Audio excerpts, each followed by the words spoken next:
The Painter's Dragon. Laura loved her grandmother's art studio, a cozy room filled with the scent of linseed oil and old paper.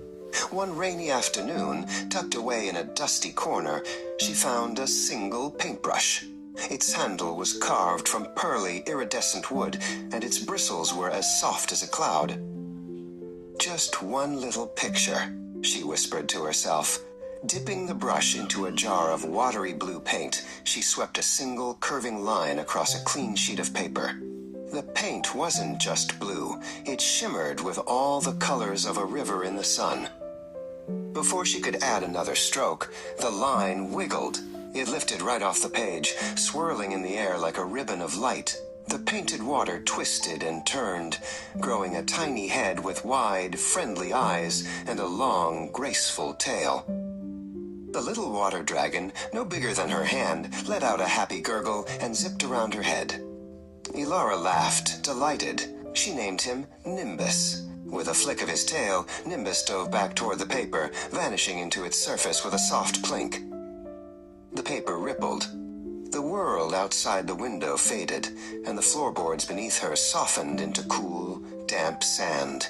The air filled with the smell of salt and the sound of gentle waves. Laura looked around and found herself sitting on the edge of the very river she had started to paint. Nimbus popped his head out of the water, splashing her playfully. He beckoned with his head, inviting her in. Hesitantly at first, Laura dipped her toes into the shimmering water. It didn't feel wet, but warm and wonderfully tingly. Taking a deep breath, she slid all the way in. Instead of sinking, she floated. Nimbus swam circles around her as they drifted down the watercolor river, past giant lily pads that chimed like bells and fish that sparkled like scattered jewels. The river carried them to a forest of towering, inky blue trees. Their leaves were made of paper that rustled with stories in the breeze. Laura reached out and touched a trunk, and the whole world shimmered, like a painting not yet dry. She knew their adventure was ending. Nimbus nudged her hand, his watery form glowing softly.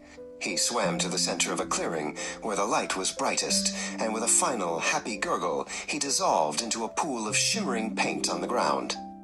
She was sitting back on the floor of her grandmother's studio. The paper in front of her now held a finished painting. A beautiful river, a paper forest, and in the center, a tiny smiling water dragon. And in her hand, the pearly brush still hummed with a quiet magic.